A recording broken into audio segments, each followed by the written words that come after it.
Hi, I'm Sean Gregory from Time.com, and we are here in Tenafly, New Jersey, across the Hudson River with Novak Djokovic, the 4th-ranked player in the world. And Novak is going to give us a free tennis lesson here on Time.com. Novak, thank you so much for doing this. My pleasure. Novak, let's talk about the serve. Obviously, we all can't serve above 100 miles an hour like you guys, but just talk to me a little bit about, you know, the motion, the angles of your body, throwing the ball up. Considering my case, I always try to toss a ball a bit higher. Tossing the ball higher gives you more time to involve your legs, which basically are maybe even the most important part of your body for the serve, including the wrist. It's very important.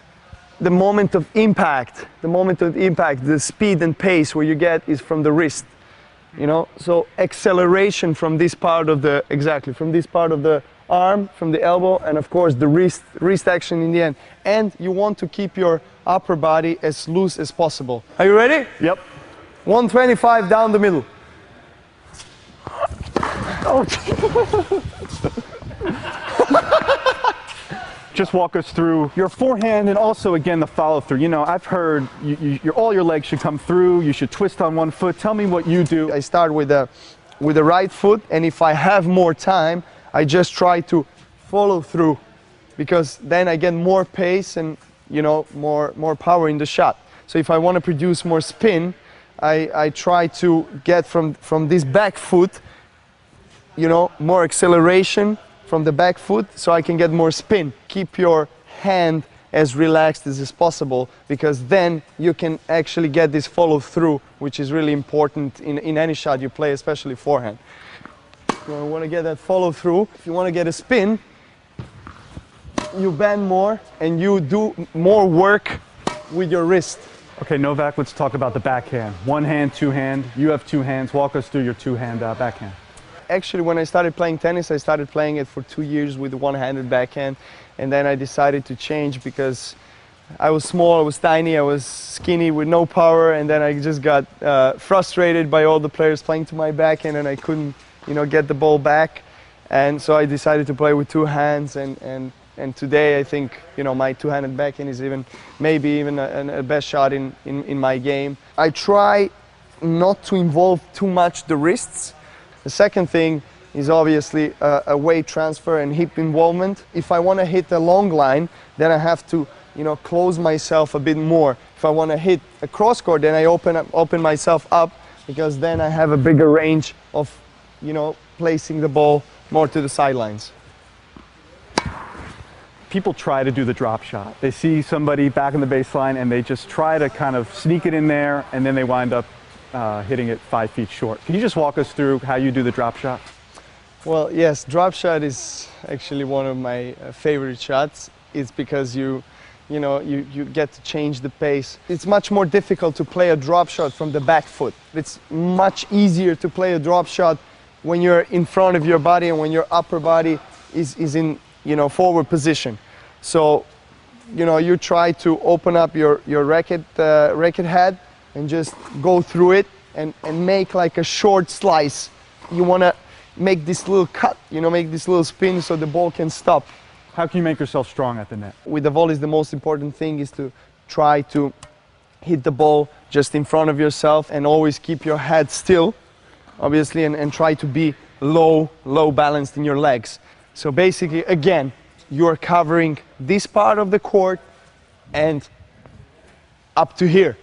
And you want to stay a bit inside of the service line, but not too much, because if you get too close to the net, then you give your opponent an option to lob you. This is the natural and starting position for the tennis player from the baseline, from the volley. You try to keep your racket just in front of you, because from here you have this motion, this motion. If you keep it here, then it takes more time to lift your head up. So this is very important, to keep your head still and up. Beginning players, somebody makes a bad shot, the ball's up in the air, you're just ready to smash it, and you either swing and miss or hit it, you know, into the net. Just help us not make that mistake.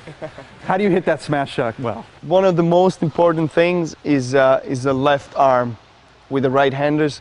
This arm is like your target, you know. It helps you find the ball and position your body always you know, in the upwards position and just be stable.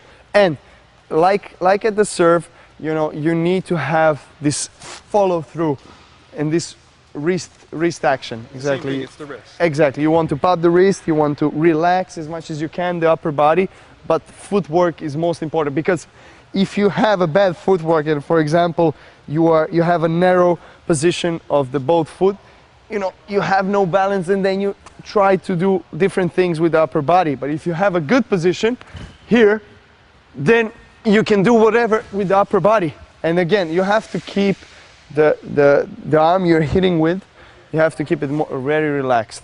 So you want to keep your left arm always ahead and try to search for the ball. Search for the ball. Keep your legs working all the time and finding a way to hit this smash.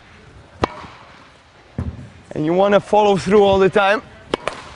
Uh-oh. Trouble, one more. Exactly. So you need to follow through. Whatever you're going against, what are some of the basic things to keep in mind in returning the serve? What I like to do, I like to stay somewhere in the middle, because for the first serve, because that gives me enough options to block the shot and to, you know, to spin it and follow through. For the second serve, I like to come a bit closer to the baseline and make a split step. So what you want to do is you want to do a very small split step, just to be ready and be able to, you know, accelerate from then on. Just try to make a short swing, because any big swing with the big servers who serve more than 120 miles per hour, you're losing your time. So you want to make a short swing and try to keep your upper body straight all the time, so you can get forward, you know, and be in the control of the point and being aggressive.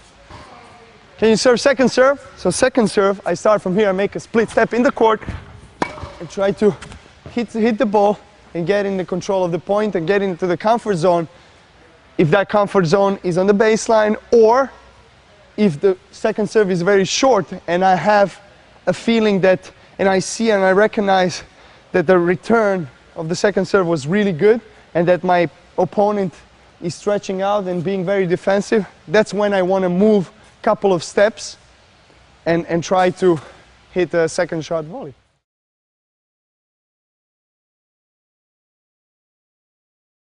You're famous for your impressions. Want to give us any good impressions right now? Should I do it or not? I don't know.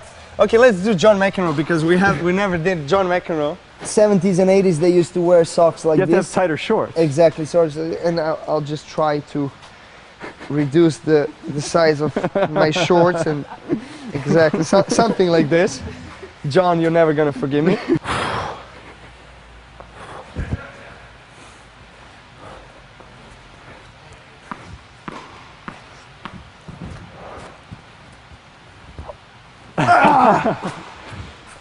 What?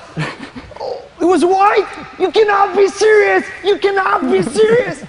And things like that. Great.